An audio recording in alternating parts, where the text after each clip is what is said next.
بسم اللہ الرحمن الرحیم رب اشرح لی صدری ویسر لی امری واحلل عقدۃ من لسانی یفقہوا قولی اللہم لا سہل الا ما جعلتہ سہلا وانت تجعل الحزن اذا شئت سہلا ربی یسر ولا تؤثر اللہم فقہنا فی الدین اللہم فقہنا فی الدین اللہم انی اسألک علما نافعا ورزقا طیبا وعملا متقبلا اللہم ان تجعل القرآن ربی قلوبنا وجلاء حزننا وذهاب همنا آمین یا رب العالمین۔ چلیے آج بہت ہی پیاری سی صورت انشاءاللہ شروع کرتے ہیں، اور جو بھی سورہ رحمان کے بارے میں جو ضعیف احادیث جو ہمارے آس پاس بیان کی جاتی ہیں کہ یہ بیمار کے لیے شفا ہے اور بہت سارے ہاسپٹلس میں بیماری کے لیے اس کو استعمال کیا جا رہا ہے، تو ایسا کچھ بھی نہیں ہے۔ ویسے تو پورا قرآن ہی شفا ہے، کوئی بھی قرآن کی ہم آیت پڑھ کے اگر بیمار پر دم کریں تو انشاءاللہ اس میں کیا ہوگا کہ شفا حاصل ہوگی ہمیں، ایسا نہیں ہے۔ بلکہ اس کے لیے خاص ایسی کوئی حدیث ہمیں نہیں ملتی کہ یہ بیمار کے لیے پڑھی جائے تو اس کو شفا ہوگی، یا اس کے بارے میں بہت ساری ضعیف احادیث ہم سنتے ہیں کہ بہت زیادہ اہمیت اس کی سمجھتے ہیں۔ اصل میں اس کے الفاظوں کی، اس کی خوبصورتی، جو اس میں جنتوں کا ذکر جو آیا ہے، یہ اس میں جو ہے نا اس کی خوبصورتی ہے کہ یہ ہمارے دلوں میں اس طریقے سے اترنا چاہیے کہ اس کی کوئی مطلب ایسی خاص اہمیت الگ سے نہیں ہے جو کہ آج کل لوگوں نے بنا لیے۔ میں دیکھ رہی تھی کہ ایک لیڈی پاکستان کی ایک لیڈی تھی، تو اس نے کہا کہ نہیں، وہ ہمارے پیر صاحب نے کہا ہے کہ اس کو ایسے پڑھنا ہے، یہ اس کو اتنی آیت کو ایسے پڑھنا، پھر اس کو رکنا ہے، پھر ویسے پڑھنا ہے، پھر وہ پتہ نہیں۔ میں نے کہا کہ یہ ایسی چیزیں آپ کہاں سے لا رہی ہیں؟ تو کہہ رہی کہ نہیں، وہ تو پہنچے ہوئے ہے پیر ہمارے، انہوں نے اس طریقے سے پڑھنے کے لیے کہا۔ تو اس طریقے سے نا قرآن ہی پڑھ رہے ہیں، لیکن دیکھیے اس کا اجر ضائع کر رہے ہیں لوگ کہ پیروں مرشدوں کے باتوں میں آ کر اب وہ آج کل تو ایسے ہر دوسری دکان کھول کر بیٹھے ہیں ہر جگہ پر کہ ایسے لوگ آئیں ان کے پاس اور ان کے نذرانے پیش کریں ان کے پاس، اور وہ ان کو ایسے ہی بہکاتے رہیں۔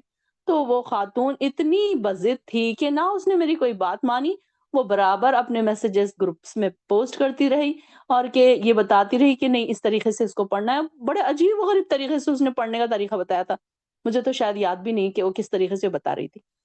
تو یہ ساری چیزیں کیا ہے، ہم کو نہیں بتائی گئی، ہم کو نبی کریم صلی اللہ علیہ وسلم نے نہیں سکھایا۔ جس طریقے سے ہمیں سکھایا گیا ہے ہمیں اس طریقے سے پڑھنا چاہیے۔ اس کو پڑھیں، اس کو سمجھیں، اس کو دل میں اتاریں، اس سے عمل میں لائیں، اس کو جو چیز ہمیں عمل کی ہے اس سے ہم عمل کریں، یہ ہمیں ہونا چاہیے نا اس سے، قرآن سے۔ تو یہاں دیکھیے کہ اس میں سب سے پہلے شروع کرتے ہیں، سورہ مدنی صورت ہے لیکن اس میں بہت سارے واقعات مکی بھی ہے کہ مکہ کے حالات اور اس وقت کی باتیں بھی اس میں انشاءاللہ ہم دیکھیں گے۔ تو بسم اللہ الرحمن الرحیم، الرحمن، نام ہی دیکھیے، سورہ کا نام ہی پہلے ورڈ میں آ رہا ہے، پہلی آیت میں آ رہا ہے۔ تو رحمان جو ہے اللہ کی صفت ہے، ذاتی صفت ہے، یہ اللہ کی ذات بھی ہے اور صفت بھی، دو نام اللہ کے ذاتی نام ہے۔ کون کون سے ہیں وہ؟ اللہ اور رحمان، یہ دو نام اللہ کے ذاتی نام ہیں، باقی نام سارے اللہ کے صفاتی نام ہیں۔ کہ جیسے کہ رحیم ہے تو بہت زیادہ رحم کرنے والا، کریم ہے تو بہت زیادہ کرم کرنے والا۔ اور یہ دو نام کیسے ہیں؟ یہ ذاتی بھی نام ہے اور صفاتی بھی نام ہے، اللہ اور رحمان۔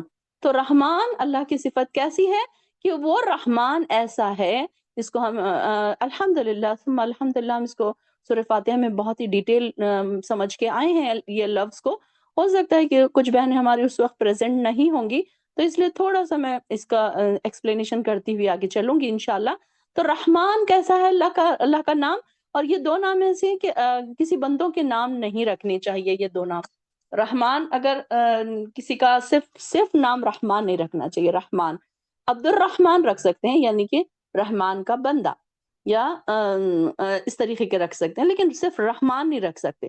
تو یہ کیونکہ یہ اللہ کا ذاتی نام ہے، اور یہ اللہ کی صفت کیسی ہے اس میں کہ اللہ تعالیٰ ہر ایک پر رحم کر رہا ہے، کافروں پر، مسلمانوں پر، مومن، اس کو یہ نہیں دیکھتا کہ وہ یہ مومن ہے تو میں اسے دوں گا، یہ مسلمان ہے تو میں اسے دوں گا، یہ کافر ہے تو میں اسے نہیں دوں گا۔ ہر جاندار، ہر شے جو دنیا میں جو مخلوق ہے، چاہے پرند ہو، چاہے چرند ہو، چاہے چوٹیاں ہو، چاہے انسان ہو، چاہے اچھے انسان ہو، چاہے برے انسان ہو، ہر ایک کو اللہ تعالیٰ اس کی خواہشات کے مطابق اس کی ہر دعاؤں کو قبول کر رہا ہے۔ یہ اس کے رحمان ہونے کی صفت ہے، یہ اس کا رحمان جو ہے وہ ایسا ہے وہ کہ وہ یہ نہیں دیکھتا۔ اب دیکھیے کہ ہم کیا کرتے ہیں، انسانوں کی بات کیا ہوتی ہے کہ اگر ہم سے کوئی اچھی بات کرتا ہے نا تو ہم اس سے اچھی بات کرتے ہیں. کوئی ہم کو سلام کرتا ہے نا تو ہم اس کو سلام کرتے ہیں. کوئی ہمیں دعوت میں بلاتا ہے نا تو ہم اس کو دعوت میں بلاتے ہیں. یعنی کہ عدل بدل ہمارے پاس بہت زیادہ ہوتا ہے. لیکن اللہ تعالیٰ دیکھیے کہ کیسا رحمان ہے کہ وہ اپنی رحمت سے ہر ایک کو ڈھانپا ہوا ہے. اس کی رحمت کی چادر سے ہم سب کو اللہ تعالیٰ نے ڈھانک لیا. اب یہ دیکھیے کہ کئی چیزیں آج ہم یہاں بیٹھے ہیں کس وجہ سے بیٹھے ہیں؟ اللہ کی رحمت ہم پر ہوئی. ورنہ ہماری کیا طاقت تھی کہ ہم ایسی کلاسوں میں آ جاتے. کئی لوگ ایسے ہیں جو اپنے دنیاوی کاموں میں بزی ہیں. کئی لوگ ایسے ہیں جو اس کو چھوڑ کر آنا ہی نہیں چاہتے. لیکن اللہ تعالیٰ کی رحمت جس پر آ گئی، اللہ تعالیٰ کی خاص رحمت کی چادر اللہ تعالیٰ نے ہم کو اڑا دی. ایسا لگتا ہے کہ ہم کو اللہ تعالیٰ نے اپنی رحمت کی چادر میں چھپا لیا ہے. اور دیکھیے کہ ہمارے گناہ کتنے ہیں، نیکیاں کتنی کم ہیں. لمیٹڈ نیکیاں ہیں، مٹھی بھر کے نیکیاں ہیں ہماری. کیا ہماری ہے حیثیت کہ اللہ تعالیٰ ہم پر رحم کرے، ہم پر اپنی رحمت نچھاور کرے. کہ یہ ہے اللہ تعالیٰ، یہ ہے رحمان. کہ اللہ تعالیٰ یہ نہیں دیکھتا کہ میرے بندے کتنا گناہ گار ہے. بس اللہ سے ہم نے رحمت کی بھیک مانگی اور اللہ تعالیٰ نے اپنی رحمت ہم پر نچھاور کر دی. سبحان اللہ بحمدہ، سبحان اللہ العظیم. تو وہ ہے یہ رحمان کہ جو ہر ایک کی دنیا سنوارتا ہے اور ہر ایک کو دیتا جاتا ہے بنا کسی وجہ کے، بنا کسی اس کے غرض کے. ابھی دیکھیے کہ ایک انسان کس سے ایک دوسرے سے محبت کرتا ہے. کس لیے محبت کرتا ہے؟ کچھ نہ کچھ غرض ہوتی ہے. کوئی ماں اپنے بچے سے محبت کرتی ہے کیونکہ وہ اس کا بچہ ہے. اس وجہ سے اس کو یہ ہے کہ میں اپنے بچے کو پال پوس کر پیار محبت سے بڑا کروں گی تو میرا بچہ بڑا ہو کے بڑھاپے میں میرے فائدے کا سامان بنے گا، مجھے سنبھالے گا. تو یہ اس طریقے سے اس نے یہ کہا کہ اللہ تعالیٰ کیسا ہے؟ اللہ تعالیٰ بڑا غفور الرحیم اور رحمان ہے. ہر ایک کو دے رہا ہے اللہ تعالیٰ. کسی کو نہیں اس نے یہ کہا کہ نہیں میں یہ تو بڑا گناہ کار انسان ہے، میں اسے کچھ نہیں دوں. اب دیکھیں کہ شیطان جو تھا، ابلیس تھا، اس نے اللہ تعالیٰ سے دعا مانگی کہ اللہ مجھے مہلت دے دے قیامت تک. اللہ تعالیٰ نے اس کو بھی مہلت دے دی، اس کی بھی بات سن لی.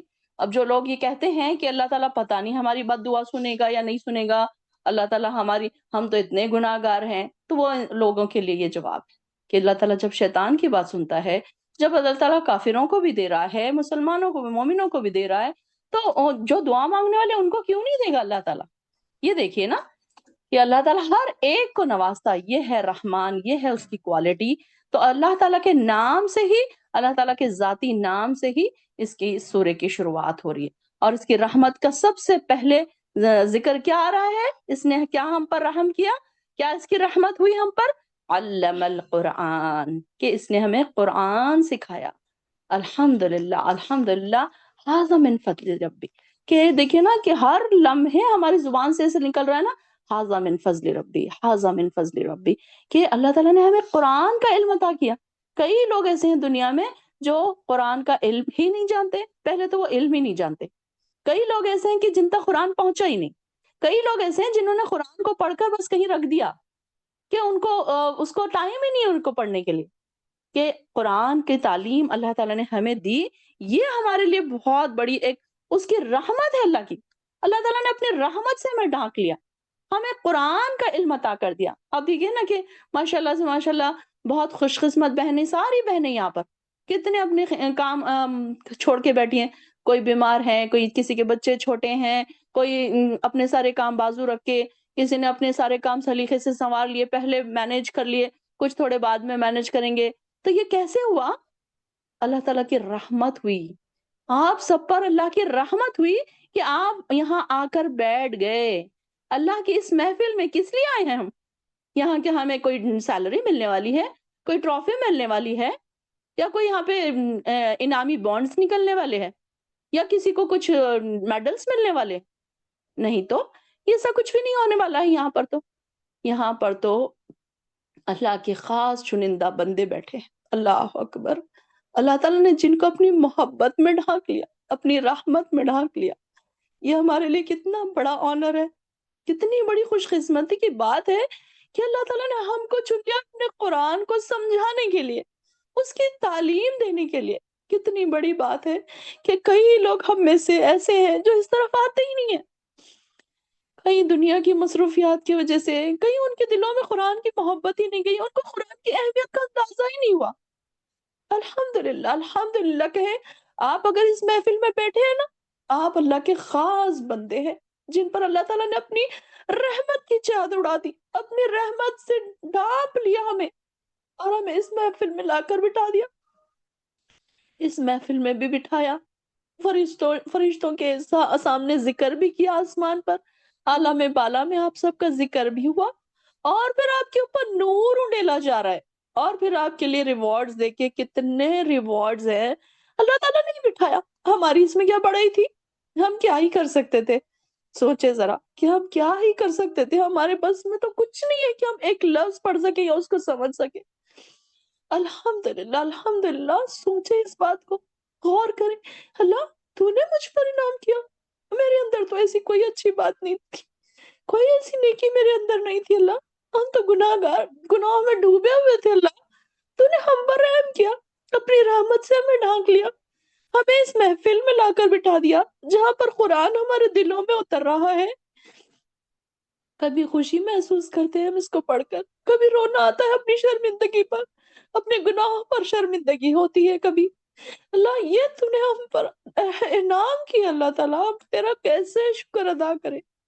الحمدللہ رب العالمین، الحمدللہ رب العالمین، جس نے علم القرآن، قرآن کو سکھایا، ہمیں تعلیم دی۔ آپ دیکھیں کہ ہم ان لوگوں میں سے نہیں ہیں جنہیں قرآن پڑھنا نہیں آتا۔ آپ دیکھیں کہ کئی گاؤں میں چلے جائیے، آپ کئی ایسی جگہوں پر چلے جائیے، ایک تو گاؤں ایسے ہیں جہاں پر قرآن کی تعلیم اب تک نہیں پہنچی، بہت سارے لوگ اس کو سمجھتے ہی نہیں کہ یہ ہمیں پڑھنا چاہیے۔ اور دوسرا کون سا طبقہ ہے؟ بہت ہی ہائی اسٹیٹس والے، جو جن کے اسٹیٹس بالکل ہائی ہے، وہ اس طرف نہیں آتے، وہ مڈل کلاس والا ان کو سمجھتے ہیں کہ مڈل کلاس والوں کا کام ہے کہ قرآن پڑھیں، کلاسز اٹینڈ کریں، اس طریقے سے محنتیں کریں، یہ ہمارا کام نہیں ہے، ہم تو بڑے اسٹیٹس والے ہیں نا۔ تو دیکھیے کہ ان دونوں طبقوں میں ہمیں نہیں شامل کیا اللہ نے۔ سبحان اللہ، الحمدللہ الحمدللہ، دل کی گہرائیوں سے الحمدللہ کہیں کہ کتنی خوش نصیبی ہے ہماری کہ اللہ تعالیٰ نے ہم کو قرآن سمجھنے والا بنایا، قرآن کی محفل میں بٹھا دیا، قرآن سمجھ آ رہا ہے ہمیں، یہ کتنی بڑی بات ہے۔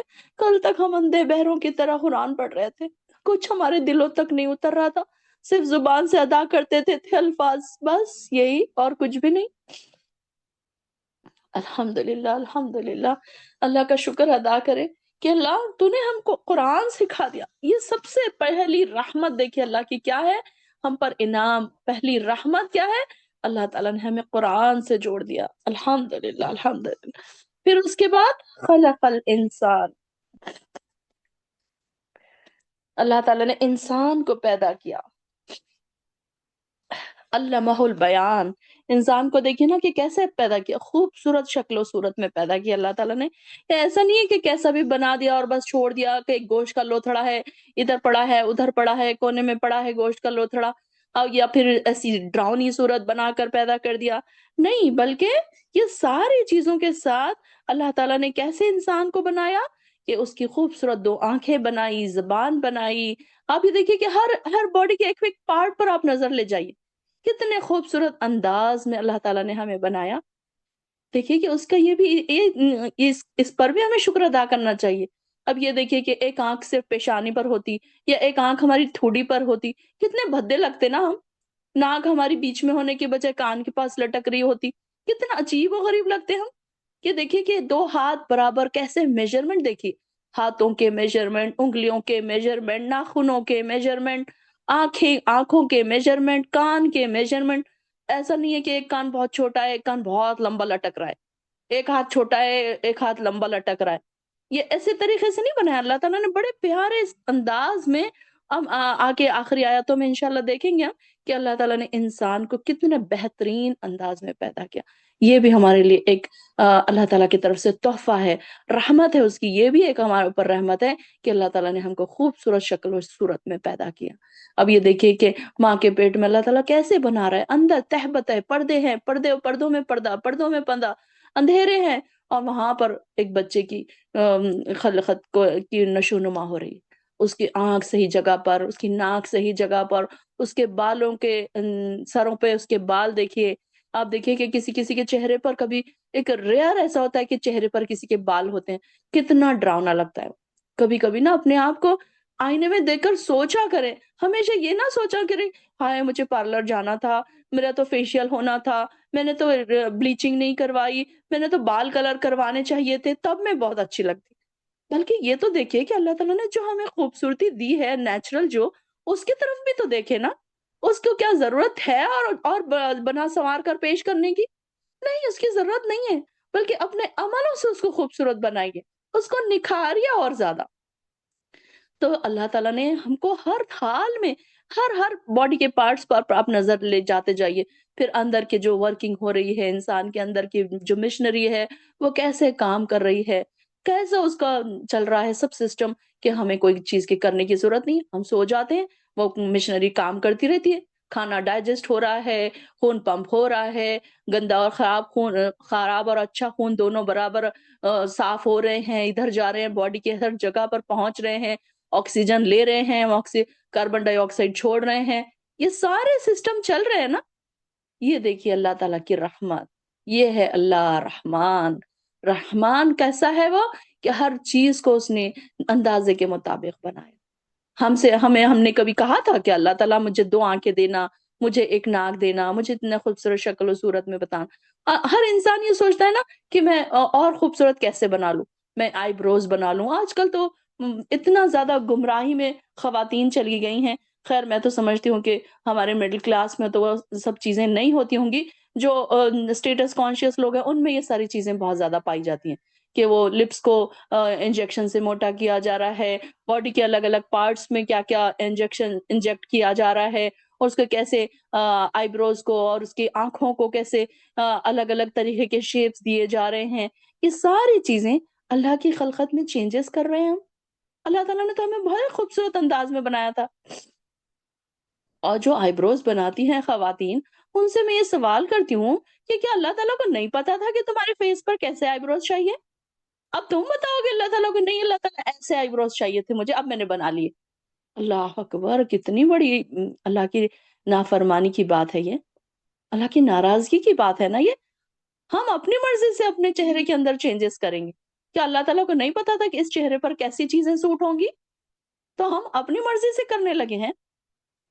اللہ اکبر، اللہ تعالیٰ نے اتنے پیارے انداز میں ہم کو پیدا کیا، اور پھر دیکھیے کہ اللہ ہی نے انسان کو پیدا بھی کیا، انسان کی ہدایت بھی اللہ کے ذمہ ہے، پھر اس نے قرآن نازل فرما کر اس کی ذمہ داری بھی پوری کر دی کہ دیکھیے جب انسان پیدا ہوا نا، اس کے پیدا ہونے سے پہلے ہی اس کے ہدایت کا سامان تیار تھا، قرآن اس کے ساتھ تھا۔ اور جب ایسے گھروں میں جب وہ پلا بڑھا اور دیکھا کہ وہ ہدایت کا سامان اس کے ساتھ ہے، اس کے پیدا ہونے سے پہلے اس کا ہدایت کا سامان آ گیا، اس کو ڈونٹس اینڈ ڈوز پہلے سے ہی آ گئے۔ یہ نہ ہو کہ انسان گمراہ ہو جائے، اب اس کے بعد بھی کوئی انسان گمراہ ہوتا ہے تو ہوتا رہے، پھر اللہ تعالیٰ کو کوئی نہیں پڑی کہ اس کو جنت میں لے کر جائے۔ تو دیکھیے کہ سب سے پہلے علم القرآن، پھر بعد میں خلق الانسان، یعنی کہ انسان کے پیدا ہونے سے پہلے اللہ تعالیٰ نے اس کا وہ سامان تیار کر دیا۔ قرآن جیسے ہدایت کی، جیسے کہ ہم نے پیچھے پڑھا کہ کیا ہم نے پڑھا تھا پیچھے کہ اللہ تعالیٰ نے کیا کہا، وَلَقَدْ يَسَّرْنَا الْقُرْآنَ لِلذِّكْرِ فَهَلْ مِن مُدَّكِرٍ، کہ یہ انسان کے لیے کیا ہے، ذکر ہے۔ ذکر کا کیا مطلب ہے، نصیحت ہے۔ نصیحتیں پہلے ہی آ گئی انسان کے پیدا ہونے سے پہلے۔ اب دیکھیں کہ اگر ہم پیدا ہو جاتے ہیں، ہمیں نہیں پتا کیا کرنا ہے کیا نہیں کرنا ہے، کتنی جہالت ہوتی دنیا میں۔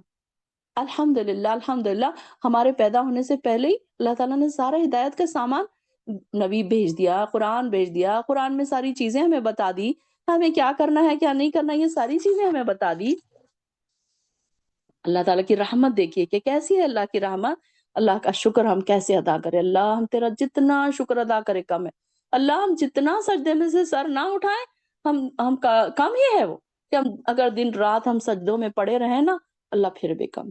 الحمدللہ الحمدللہ کہ دنیا ہمارے پیدا ہونے سے پہلے ہی ہمارے لیے راستے آسان کر دیے۔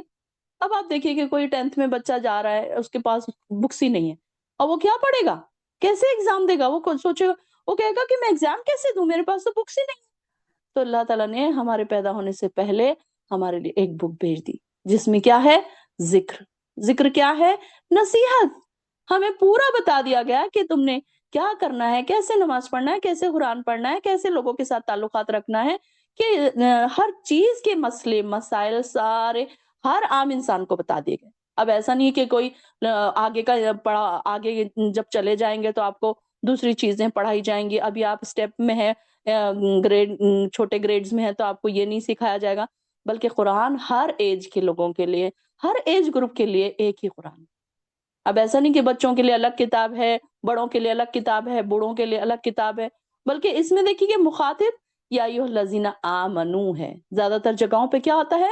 یا ایھا الذین آمنو، اے وہ لوگوں جو ایمان لائے ہو، اور کئی کئی آتا ہے یا ایھا الناس، اے لوگوں، سب کو مخاطب کر کے اللہ تعالیٰ سیدھی راہ دکھاتا ہے۔ سبحان اللہ، الحمدللہ، یہ ہے اللہ، یہ ہے رحمان، یہ ہے اس کی ہم پر مہربانیاں، یہ ہے اس کی رحمت، یہ ہے اس کی رحمت کی چادر۔ اس نے اپنی رحمت کی چادر سے ہمیں ڈھانک لیا ہے۔ محسوس ہو رہا ہے آپ کو؟ کبھی ہم نے اس طریقے سے سوچا نہیں ہے نا کہ اللہ تعالیٰ نے کیسے ہم پر رحمت کی چادر اڑائی ہے۔ ہم تو ابھی تک بس ٹینشنوں میں ہی گرفتار ہیں، پریشانیاں پریشانیاں، یہ سوچنے کے لیے ہمارے پاس ٹائم کہاں ہے کہ اللہ کی نعمتیں کتنی ہیں۔ کسی کے پاس شوہر ہے تو وہ نعمت ہے، کسی کے پاس بچے ہیں تو وہ نعمت ہے، کسی کے پاس چھت ہے تو اس کے پاس نعمت ہے، کوئی نیند سے جاگ رہا ہے صحت مند تندرستی کی حالت میں تو وہ نعمت ہے، لیکن ہمارے پاس گننے کو ٹائم کہاں ہے۔ سب سے بڑی نعمت کیا ہے؟ ایمان والا ہونا۔ اس سے بڑی نعمت، اس کے بعد نعمت کون سی ہے؟ صحت مند تندرستی کے ساتھ اس پر قائم رہنا، ایمان پر قائم رہنا۔ کسی کے پاس ایمان ہے، صحت مند تندرستی نہیں ہے، وہ کیا کرے گا بیچارہ؟ نہ کوئی روزے رکھ سکتا ہے، نہ کوئی نماز پڑھ سکتا ہے۔ ایمان کے ساتھ کسی کو صحت مند تندرستی کا مل جانا، یہ نہلے پہ دہلا ہے۔ یہ کتنا بڑا ریوارڈ ہے کہ انسان کو ایمان بھی مل گیا اور صحت مند تندرستی والی زندگی مل گئی، اور اللہ تعالیٰ نے ہدایت بھی دے دی۔ یہ بھی بڑی بات ہے نا۔ کسی کے پاس صحت نہیں ہے تو کسی کے پاس ایمان نہیں ہے، کوئی بہت صحت مند تندرست ہے تو ان کے پاس ایمان کے لیول نیچے ہے ان کے۔ ان کو کبھی شوق نہیں آیا کہ وہ روزے رکھیں، ان کو کبھی شوق نہیں آیا کہ وہ نمازیں پڑھیں، ان کو کبھی شوق نہیں آیا کہ وہ اللہ کے لیے کوئی ایسے کام کریں جو اللہ کو راضی کرنے والے ہیں۔ تو الحمدللہ کہیں کہ ہمارے پاس ایمان بھی ہے، ہمارے پاس اللہ تعالیٰ نے ہم کو ایمان بھی عطا کیا، صحت مند تندرستی بھی عطا کی، اور اللہم فقہہم فی الدین، دین کی سمجھ بھی عطا کر دی۔ تو ہم یہاں بیٹھے ہیں نا، ورنہ ہم کہیں اور ہوتے، ہم بھی مووی دیکھ رہے ہوتے، ہم بھی کوئی سیریل دیکھ رہے ہوتے، ہم بھی گانے دیکھ رہے ہوتے، ہم بھی میوزک سے اپنا دل بہلا رہے ہوتے۔ الحمدللہ ہماری روح کی ٹھنڈک تو کس میں ہے؟ قرآن میں ہے۔ الا بذکر اللہ تطمئن القلوب۔ ہمارے دلوں کو اطمینان کیسے آتا ہے؟ کئی لوگ ایسے ہیں جن کو غزلیں سننے سے، گانے سننے سے، میوزک سننے سے ان کے دلوں کو سکون آتا ہے۔ ٹینشن میں کیا کرتے ہیں لوگ؟ گانے سنتے ہیں۔ الحمدللہ، اللہ کا شکر ادا کریں، اللہ تعالیٰ نے ہم کو اس سے دور رکھا، وہ چیزوں سے، ساری چیزوں سے ہم کو دور رکھا۔ اللہ تعالیٰ نے ہم کو، اللہ تعالیٰ نے خاص اپنی رحمت میں رکھا، اپنی رحمت میں ڈھانپ لی اللہ تعالیٰ نے کہ ہم ان ساری چیزوں سے دور ہیں۔ تو یہ ہے اللہ کی رحمان ہونے کی صفت۔ اور علم القرآن، اور خلق الانسان، پیدا کیا انسان کو، اور پھر اس کے بعد علمہ البیان، اس کو بیان کرنے کی بھی طاقت، یعنی کہ گویائی بھی سکھائی اس کو، پھر مطلب کا اظہار کرنا، کوئی بات کو پیش کرنے کی صلاحیت بھی عطا کی۔ کہ یہ دیکھیں کہ انسان، اب انسان پیدا ہو گیا، اس کو بولنا ہی نہیں آتا اگر، تو وہ کیسے اپنی بات کو ایکسپلین کرے گا؟ اب یہ دیکھیے ماشاءاللہ سے ہماری کلاس کی کئی بہنیں ماشاءاللہ سے اتنا اچھا ایکسپلین کرتی ہیں، اتنا اچھا ایکسپلین کرتی ہیں، کبھی کبھی تو مجھے ایسا لگتا ہے کہ میں ان سے پیچھے رہ رہی ہوں، کہ وہ اتنے اچھے اچھے پوائنٹس ڈھونڈ کے لاتی ہیں ماشاءاللہ سے۔ تو گویائی اللہ تعالیٰ نے ان کو گویائی عطا کی نا، تو یہ اللہ تعالیٰ کی قوت گویائی عطا کی، یہ بھی ہمارے لیے ایک بہت بڑی بات ہے۔ آپ دیکھیے کہ کئی اسکالرز ایسے ہیں کہ جن کے بیان کی ایسی تاثیر ہوتی ہے کہ آپ کے دلوں میں اتر جاتا ہے۔ الحمدللہ کئی ایسے لوگ ہیں کہ جن کے بیان سننے سے آپ کے دل جاگ جاتے ہیں، دل میں وہ قرآن کی محبت پیدا ہو جاتی ہے۔ فالنگ لو وتھ قرآن ہوتا ہے نا ایسا؟ پچھلی بار ہم لوگوں نے یہی رکھا تھا نا، ہمارا دور قرآن تھا کہ فالنگ لو وتھ قرآن، تو یہ ہوا تھا، کئی لوگوں نے کہا کہ ہم قرآن سے محبت کرنے لگے ہیں۔ تو اس طریقے سے بولنے کی جو قوت گویائی ہوتی ہے نا، انداز بیان جو ہوتا ہے نا کسی کسی کا، بہت ہارٹ ٹچنگ ہوتا ہے۔ یہ بھی اللہ تعالیٰ کی طرف سے ایک گاڈ گفٹ ہے۔ آپ دیکھیے کہ ہر انسان نہیں کر سکتا۔ آپ دیکھیے کہ آپ سپیچ دیکھیے کبھی یوٹیوب پہ جا کر، چھوٹے چھوٹے بچوں کی سپیچ دیکھیے کہ ان کے بولنے کا انداز اتنا پیارا ہوتا ہے، ہر ایک کے پاس نہیں ہوتا وہ۔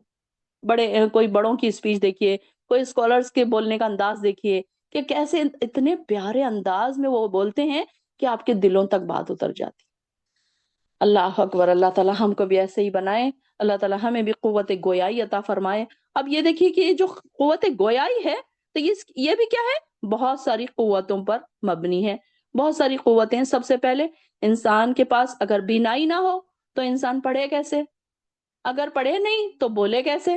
تو اس کے لیے سب سے پہلے بینائی ہونا چاہیے، پھر سماعت ہونا چاہیے، سننے کی بھی طاقت ہونا چاہیے، اور اس کے بعد عقل و فہم بھی ہونا چاہیے، یعنی کہ قوت، تمیز، ارادہ، اختیار، وہ ساری چیزیں ہوں گی تو پھر یہ ساری چیزیں میں سے ایک قوت، ایک عظیم نعمت، اظہار بیان، یہ کہ سب قوتیں ان میں شامل ہو جاتی ہیں، پھر ساری قوتیں مل کر پھر اظہار بیان۔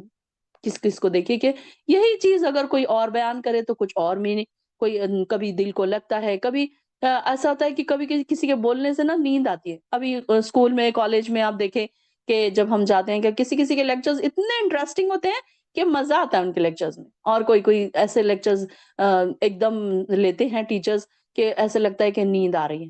پیچھے والے بیک بینچرز جو ہوتے ہیں تو بینچ پہ سر رکھ کر سو رہے ہوتے ہیں۔ تو یہ طریقہ نہیں، بلکہ اللہ تعالیٰ نے گویائی سکھائی تو ہر ایک کی گویائی کا طریقہ بھی الگ الگ۔ اللہ تعالیٰ نے ہر ایک، وہ اس کے طرف سے ایک تحفہ ہے، وہ کسی کو قوت گویائی کا ملنا، انداز بیان اس کا اچھا ہو جانا، یہ بھی اللہ تعالیٰ کی طرف سے ایک تحفہ ہے۔ اللہ تعالیٰ ہماری زبان میں بھی ایسی ہی طاقت پیدا کرے کہ ہم لوگوں کے دلوں میں قرآن کی محبت کو اتار سکیں۔ آمین یا رب العالمین۔ الشمس والقمر، قمر بحسبان، اور یہ جو دیکھیے پھر اللہ تعالیٰ اپنی نعمتوں کو گنا رہا ہے کہ سورج اور چاند ایک مقررہ حساب سے چل رہے ہیں، یعنی کہ دیکھیے چاند اور سورج میں جو نظم و ضبط ہے، اور انسانوں کو اس سے پہنچنے والے فائدے جو ہیں وہ بھی اس میں بتائے جا رہے ہیں کہ کیا کیا ہے۔ سورج اور چاند کا ایک مقررہ رفتار کے مطابق چلنا، ایسے نہیں ہے کہ بس اب چاند بنا دیا، سورج بنا دیا، وہ اپنی مرضی سے چل رہے ہیں، کبھی نکل رہا ہے کبھی نہیں نکل رہا ہے، نہیں، بلکہ ہر ایک اپنے اپنے اندازے کے مطابق اللہ تعالیٰ نے اس کو بنا دیا ہے کہ وہ یہ ٹائم پہ نکلے گا، یہ ٹائم پہ جائے گا، اس کی رفتار کیسی ہوگی، وہ سارا کچھ اللہ تعالیٰ نے سیٹ کر دیا ہے۔ پھر اسی میں ایک لمحے کی تاخیر نہیں ہوتی، انسان کے لیے ایک بہت بڑی نعمت ہے۔ آپ دیکھیے کہ سورج سے دن رات، دن عدل بدل کر آتے ہیں، سورج بھی دیکھیے، سورج کی روشنی، سورج نکلتا ہے تبھی دن ہوتا ہے، تبھی لوگ اپنے اپنے کاموں پر جاتے ہیں، رات ہوتی ہے سورج چلا جاتا ہے، رات ہوتی ہے تبھی کوئی سکون کی زندگی میں اپنے اپنے سکون سے اپنے اپنے گھروں میں اپنے اپنے بستر میں سکون کی نیند سو پاتا ہے۔ دن بھر کی تھکان کے بعد رات کا اندھیرا بھی انسان کے لیے ایک بہت بڑی نعمت ہے، اور رات کے اندھیرے کے بعد صبح کا آنا، سورج کا نکلنا، یہ بھی ایک بہت بڑی نعمت ہے۔ کل تک تو ہم یہ ساری چیزیں سائنس نے پروو نہیں کی تھی نا کہ سورج کے ہمیں کیا کیا فائدے ہیں، چاند کے ہمیں کیا کیا فائدے ہیں، ہمیں پتہ نہیں تھا نا۔ اب دیکھیے کہ ریسرچ کیسی ہو رہی ہے کہ سورج سے کتنے فائدے ہو رہے ہیں کہ انسان اگر سورج میں جا کر بیٹھے تو اس کا ڈپریشن دور ہو جائے، اس کو وائٹامن ڈی مل جائے، اس کو کتنے فائدے اس سے نصیب ہوں گے۔ اور جو لوگ سورج میں نہیں بیٹھتے، سورج کی شعاعیں نہیں لیتے، تو وہ دیکھیے کہ اینزائٹی، ڈپریشن کا شکار ہوتے ہیں، بہت ساری بیماریوں کا شکار ہوتے ہیں، سست ہوتے ہیں، نہ ہنسمکھ مزاج نہیں ہوتے، خوش مزاج نہیں ہوتے، بلکہ چڑچڑے ہوتے ہیں۔ آج کل ہماری نسلیں کیا ہے، دو دو بجے تک سو رہی ہیں، ان کو پتہ ہی نہیں سورج نکل کے اب اس کا غروب ہونے کا ٹائم آ گیا۔ گھر ایسے بند ہیں، فلیٹ سسٹم ہے کہ ہمارے گھروں میں سورج کی روشنی نہیں آتی۔ تو یہ ساری چیزوں کے ہم نے فائدے ہی کہاں اٹھائے؟ تو آج سائنس نے اس کو یہ پروف کیا ہے کہ کیسے سورج اور چاند، ہر چیز انسان کے لیے اللہ تعالیٰ نے فائدے کی بنائی ہے۔ پھر دیکھیں کہ نمازوں کے اوقات کا بھی تعلق سورج سے ہے، پھر فصلوں کے پکنے کا انحصار بھی سورج سے ہے، چاند سے ہمیں رات کو روشنی بھی حاصل ہوتی ہے، اور ہم مہینوں اور سالوں کا حساب بھی رکھتے ہیں۔ چاند کی ڈیٹ سے دیکھیں کہ رمضان کے روزے ہیں، حج ہے، عیدیں ہیں، اور دوسری جو قابل شمار مدتیں ہیں، جیسے کہ حمل کی مدت ہے، رضاعت کی مدت ہے، دودھ پلانے کی مدت ہے، یہ ساری چیزوں کا انحصار چاند کی تاریخوں سے ہوتا ہے۔ پھر سورج اور زمین کے درمیان ایسا مناسب فاصلہ رکھا گیا کہ اس کی کمی اور زیادتی سے اس زمین کے انسانوں پر اور دوسرے سب جانداروں کی زندگی ہی ناممکن ہے۔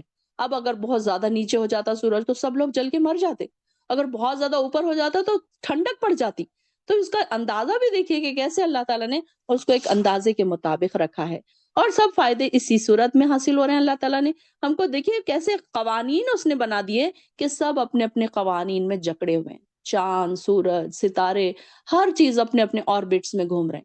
اس کو ہمیں کوئی ضرورت نہیں ہلانے کی، نہ کوئی ضرورت ہے ہم کو چلانے کی، نہ ہمیں کوئی ضرورت ہے کہ آج سورج کو ہم جلدی نکالیں یا دیر سے نکالیں یا نہ نکالیں یا نکالیں، یہ ہمارے بس میں نہیں ہے۔ تو جس سے یہ دیکھیے کہ کیسے یہ اپنے ادھر ادھر نہیں ہوتے، وہ برابر اپنے اپنے لائنز میں چل رہے ہیں، برابر اپنے اپنے کام کر رہے ہیں، برابر اللہ کی فرما برداری میں لگے ہوئے ہیں۔ یہ ان کی اللہ کی فرما برداری ہے نا، کہ وہ جو ان کو کام دیا گیا ہے وہ برابر ادا کر رہے ہیں۔ الحمدللہ۔ پھر اس کے بعد آ رہا ہے وَالنَّجْمُ وَالشَّجَرُ يَسْجُدَانِ۔ یہاں پر نجم کے معنی دوسرے ہیں، پیچھے ہم نے نجم کے معنی ستارے کے پڑھے تھے، تو نجم کے دوسرے معنی کیا ہیں؟ اور نجم کے دوسرے معنی بیلیں یا جھاڑیاں یا تنادار درخت، یہ بھی اس کے میننگ ہوتے ہیں، جڑی بوٹیاں اور بے تنا پودے، سب اس میں شامل ہے نجم کے میننگ میں۔ پیچھے ہم نے نجم کے میننگ کیا پڑھے تھے؟ ستارہ۔ تو نجم کا ایک میننگ وہ بھی ہے، ستارہ بھی ہے، اور دوسرا میننگ کیا ہے؟ دوسرا میننگ اس کا یہ ہے کہ یہ سارے چھوٹے چھوٹے پیڑ پودے بیلیں، یہ ساری چیزیں۔ تو یہاں پر اللہ تعالیٰ فرما رہے ہیں وَالنَّجْمُ وَالشَّجَرُ يَسْجُدَانِ، کہ جڑی بوٹیاں اور درخت سب اسے سجدہ کر رہے ہیں۔ تو ان کا سجدے کی کیا طریقہ ہے ہمیں نہیں پتا، فی الواقع اللہ کو سجدہ کر رہے ہیں۔ انسان کی سجدہ کرنے کی کیفیت الگ ہے، لیکن پیڑ پودوں کی سجدہ کرنے کی کیفیت، پرندوں کی عبادتیں کرنے کی کیفیت، اللہ تعالیٰ فرماتے ہیں کہ دنیا کی ہر چیز اللہ کی عبادت میں مصروف ہے، یہاں تک کہ دیواریں، چھتیں، پیڑ پودے، جانور، پرندے، ہر ایک کا عبادت کا طریقہ الگ ہے۔ اب ہم اس کو نہیں سمجھ سکتے کہ کیسا طریقہ ان کا ہے، اور اللہ تعالیٰ نے جو ہم کو بنایا، طریقہ سکھایا، اس سے مراد یہ کہ جیسے ہم سجدہ ریز ہوتے ہیں، زمین پر جھکتے ہیں، یہ ہمارے لیے اللہ تعالیٰ نے یہ قانون بنایا، تو ہم اس قوانین میں ہیں۔ اب وہ کیسے، ان کا سجدہ کیسا ہے، کیا ہے، یہ ہم نہیں جان سکتے، لیکن اللہ کی عبادت میں ہر کوئی، ہم نے پیچھے پڑھا تھا نا کہ داؤد علیہ السلام کے ساتھ پہاڑ بھی تسبیح کرتے تھے، ان کی تسبیح کے ساتھ پہاڑ بھی، ان کے پرند چرند سارے ان کے ساتھ تسبیح کرتے تھے۔ یہ اس بات کی بھی دلیل ہے کہ ہر ذی روح انسان تسبیح کرتی ہے، اور ذی روح ہو چاہے کوئی ایسی مخلوق اللہ تعالیٰ نے جو پیدا کی ہے، چاہے جس میں روح ہو چاہے اس میں نہ ہو، وہ بھی اللہ کی تسبیح کر رہی ہے۔ بس سب کی تسبیح کرنے کے طریقے الگ ہیں، سب کی عبادت کرنے کے طریقے الگ ہیں، ہم کو نہیں پتا کہ وہ کیسی تسبیح کر رہے ہیں۔ اب ایک پیڑ ہے، پرانے لوگ کیا بولتے تھے کہ شام کے وقت پیڑوں کو ہاتھ مت لگاؤ، وہ عبادت کرتے ہیں، پہلے کے لوگ بولتے تھے نا، تو ان کی عبادت کا طریقہ کیا ہے ہمیں نہیں پتا، لیکن دیکھیے کہ پہلے کے لوگ بھی اتنے انوسنٹ تھے بیچارے، لیکن پھر بھی دیکھیے کہ بات وہ کتنی صحیح کرتے تھے، حالانکہ ان کو اتنی نالج بھی نہیں تھی بیچاروں کو۔ تو یہ اس سے بات پتہ چلتی ہے کہ ہر کوئی اللہ کو سجدہ کر رہا ہے۔ اور اے انسان، تو کہاں بزی ہے؟ ہمیں نماز کے لیے ٹائم نہیں ملتا، کوئی یہ کہہ دے اگر، کتنی شرم کی بات ہے کہ نماز کے لیے ہمیں ٹائم نہیں، بلکہ دنیا کے ہر مخلوق اللہ کو سجدہ کر رہی ہے، اور ہمیں ایک سجدے کے لیے ٹائم نہیں، اور ہم نماز کو آتے ہیں تو ایسا سجدہ کرتے ہیں کہ بس جیسے کہ ہماری ٹرین چھوٹی جا رہی ہے۔ اپنی اپنی نمازوں کی طرف بھی دیکھیے، اپنے اپنے سجدوں کی طرف دیکھیے کہ اللہ تعالیٰ نے ہمیں مومن بنایا، اسلام میں داخل فرمایا، اور ہمیں عبادت کرنے والا بنایا، تو ہمارے سجدے کیسے ہونے چاہیے؟ یہ دیکھیں کہ آس پاس کی ساری مخلوق سجدہ کر رہی ہے اور میں نہ کروں، میں عبادت میں تھوڑی کوتاہی کر لوں۔ کوئی انسان یہ نہ کہے کہ مجھے نماز کے لیے ٹائم نہیں ملا، ایک نماز اگر چھوٹ جائے نا تو اس میں شرمندگی سے رویا کرے کہ یہ کیسے پاسبل ہو سکتا ہے کہ دنیا جہان کا بادشاہ آپ کو بلائے، اللہ اکبر، حی علی الفلاح کہے، اور آپ کہیں کہ مجھے ٹائم نہیں ہے۔ دنیا کی مصروفیات کے لیے ہمیں ٹائم ہے، دنیا کے لیے، ہر جابس کے لیے ہم صبح 4 بجے سے اٹھ کے تیاریاں کرتے ہیں، اور کہتے ہیں کہ نہیں، میں اس کو وہاں سے آ کے تھک گئی تھی تو میں سو گئی، تو میری آنکھ نہیں کھلی، تو میں فجر میں میری آنکھ نہیں کھلی، تو میں عشاء میں بہت تھک گئی تھی، تو میں وہاں سے جاب سے آ کے سو گئی تھی، تو میری اثر چلی گئی۔ یہ ہم کیسے کہہ سکتے ہیں؟ اللہ اکبر، اپنے آپ سے سوال کیا کریں کہ ہم یہ نہیں کہہ سکتے۔ اللہ تعالیٰ نے ہم کو بنایا، اللہ تعالیٰ کو ساری سجدے کر رہے ہیں، سورج چاند سب اللہ کی فرما برداری میں لگے ہیں، اور ایک ہم ہیں جو کیا کر رہے ہیں؟ اللہ کی سجدے سے، اللہ کی عبادتوں سے اعراض کرے ہوئے ہیں، منہ پھیرے ہوئے ہیں۔ تھوڑا تھوڑا ہم کرتے ہیں، آتے بھی ہے تو الکسی سے آتے ہیں، کبھی پڑھ لی، کبھی فرض پڑھ لی، کبھی سنتیں چھوڑ دی، کبھی نفل چھوڑ دیا، اور فرض بھی پڑھی تو کیسی پڑھی؟ سب سے چھوٹے سورے ڈھونڈ کر، قل هو اللہ احد، حالانکہ وہ سورے کی اتنی اہمیت ہے، لیکن ہم اس کو کیوں پڑھتے ہیں؟ کیونکہ وہ چھوٹا سا سورہ ہے۔ بہت سارے لوگوں کا یہ طریقہ ہوتا ہوگا۔ نظر ڈالیے آج، اپنے سجدوں پر نظر ڈالیے، کیا میں زمین پر سر رکھتے ہی فوراً اٹھا لیتی ہوں؟ یا میرا دل نہیں چاہتا سجدے میں جانے کے بعد اٹھنے کے لیے؟ جب آپ سجدے میں جائیں نا تو یہ سوچا کریں کہ کہیں میرا سجدہ آخری تو نہیں ہے، کہیں میری سجدے میں روح تو نہیں نکلنے والی ہے۔ تو آپ دیکھیں گے کہ آپ کا سجدہ اتنا لمبا ہو جائے گا، آپ کا دل چاہے گا کہ میں سجدے میں سے نہ اٹھوں، ہو سکتا ہے کہ میری روح سجدے میں نکل جائے۔ کتنی اچھی موت ہوگی وہ، حسن الخاتمہ ہوگا نا۔ تو یہ سوچیں کہ ہمارے سجدے کیسے ہیں، ہماری عبادتیں کیسی ہیں، ہماری فرما برداری کیسی ہے، اور ہماری آس پاس کی ساری مخلوق اللہ کی فرما برداری میں لگی۔ اور اللہ تعالیٰ نے ہم کو اتنا انعامات سے نوازا ہے، اور اس کے باوجود ہم اللہ کی طرف نہیں آتے۔ کیسے پاسبل ہے کہ کسی کی نماز چھوٹ جائے؟ کیسے پاسبل ہے کہ کوئی خراب نماز پڑھ لے؟ ہمیں تو ایکسٹرا نوافل کی بھی عادت ڈالنی چاہیے کہ جتنا اللہ تعالیٰ نے ہمیں دیا ہے نا، اس کے شکریہ میں، اس کی اللہ تعالیٰ کی عبادتوں کی ہمیں اور زیادہ کوششیں کرنی چاہیے کہ اللہ تعالیٰ تو نے ہم کو اتنی نعمتوں میں رکھا ہے، اتنی نعمتیں جتنی ہم نے مانگی نہیں تھی، وہ ساری نعمتیں اللہ تعالیٰ نے ہمیں نوازی ہے۔ اس کے باوجود ہم کیسے ہلکسی کر سکتے ہیں اپنی عبادتوں میں، اپنے سجدوں میں؟ آج کے بعد ہر کوئی آج سے ہی اپنے سجدوں کو ضرور چیک کیا کرے، میرا سجدہ کیسا ہے؟ کیا میرا سجدہ قابل قبول ہے؟ کیا اللہ تعالیٰ میرا سجدہ قبول کر رہا ہوگا؟ کیا اب تک جو میں نے سجدے کیے کیا اللہ کے پاس پہنچے ہوں گے؟ کیا اللہ تعالیٰ نے پھینک دیا ہوگا؟ اللہ تعالیٰ کو میں نے اس سے پہلے بھی بتایا کہ اللہ تعالیٰ کو ہماری عبادتوں کی ضرورت نہیں ہے۔ اللہ کے پاس لاکھوں کروڑوں فرشتے ہیں، انکاؤنٹیبل فرشتے ہیں اللہ کے پاس عبادت کرنے کے لیے۔ ہماری عبادت کی اللہ کو ضرورت نہیں ہے، ضرورت تو ہمیں ہے کہ ہم اللہ کو راضی کر کے یہاں سے جائیں۔ اللہ اکبر۔ اللہم انی اسألک حبک وحب من یحبک والعمل الذی یبلغنی حبک۔ اے اللہ ہم تیری محبت چاہتے ہیں اور وہ کام کرنا چاہتے ہیں جو تیری محبت تک پہنچا دے۔ اللہ ہم سے وہ کام کروا لے جو ہم تیری محبت تک پہنچ جائیں۔ اور اس نے وَالسَّمَاءَ رَفَعَهَا وَوَضَعَ الْمِيزَانَ، اور اس نے آسمان کو بلند کیا اور ترازو بنا دی۔ میزان، میزان کیا ہے؟ ترازو۔ اور ترازو کیسے بنا دیا اللہ تعالیٰ نے؟ اس کا مطلب آسمان کو بھی بنا کر ایسے نہیں چھوڑ دیا، بلکہ اس کا بھی ایک سسٹمیٹک، ایسا نہیں کہ کہیں سے نیچے کہیں سے اوپر، اس کو بھی میزان سے مراد، میزان سے بہت ساری چیزیں مراد ہو سکتی ہیں یہاں پر، یعنی کہ ایک تو اصل میننگ اس کا کیا ہے؟ عدل و انصاف۔ لیکن اس کے سارے دیکھیے کہ زمین اور آسمان کیسے قائم ہیں، جیسے کہ احادیث میں آتا ہے کہ اس صورت میں کہ اللہ تعالیٰ نے عدل سے مراد توازن اور تناسب برقرار رکھا ہے اس میں، جو ہر سیارے اور اس میں ستارے ہیں، سیارے ہیں، برابر سے اس کو اللہ تعالیٰ نے اندازے کے مطابق برابر سنبھال کر اس میں رکھ دیے۔ اور اس میں دیکھیے کہ یہ بھی ہے کہ ہر سیارے کے درمیان فاصلہ کتنا ہونا چاہیے، اس کی رفتار کتنی ہونی چاہیے، یہ ساری چیزیں میزان کے لفظ میں آئیں گی، اس کے ذکر میں آئیں گے، میزان کے میننگ میں آئیں گے۔ تو یہ ساری چیزیں اتنی زیادہ اللہ تعالیٰ نے اس کے توازن، تناسب اور میزان کے لفظ پر یہ ساری چیزیں اس میں آئیں گی کہ کیسے ہونا چاہیے، ایک آسمان سے دوسرے آسمان پر کتنا فاصلہ ہونا چاہیے، پھر اس کے بعد ستاروں اور سیاروں میں کتنے فاصلے ہونا چاہیے، کیسا آسمان کیسا ہے، زمین کیسی ہے، وَالسَّمَاءَ رَفَعَهَا کیسے اس کو اونچا رکھنا ہے، کتنا اس کو اونچا رکھنا ہے، یہ ساری چیزیں اس نے تناسب کے مطابق بنا دی۔ اور پھر اس کے بعد اس نے آسمان کو بلند کیا اور ترازو بنا دی۔ ترازو سے مراد ہر چیز میں ایک عدل ہونا چاہیے، انصاف ہونا چاہیے، یعنی کہ اللہ تعالیٰ کے ہر کام میں عدل و انصاف سے کام لیا جاتا۔ اب یہ نہیں کہ کوئی انسان عبادت کر رہا ہے تو اس کو بہت مل رہا ہے، کوئی نہیں کر رہا ہے تو اس کو نہیں مل رہا ہے، ایسا نہیں، بلکہ اللہ تعالیٰ ہر ایک کو عدل و انصاف کے ساتھ دے رہا ہے۔ اور اس کام میں اللہ تعالیٰ فرما رہے ہیں کہ ہم نے میزان بنا دی، اور میزان کا معنی وزن کرنے کا آلہ بھی ہے اور مقدار وزن بھی ہے۔ جس طرح میزان میں کمی بیشی کرنا گناہ ہے، کبیرہ ہے، اسی طرح ماپ کے پیمانوں میں بھی کمی بیشی کرنا ویسا ہی جرم ہے۔ اب یہاں پر وزن سے مراد، میزان سے مراد، ترازو سے مراد ہم جنرلی کیا لیتے ہیں؟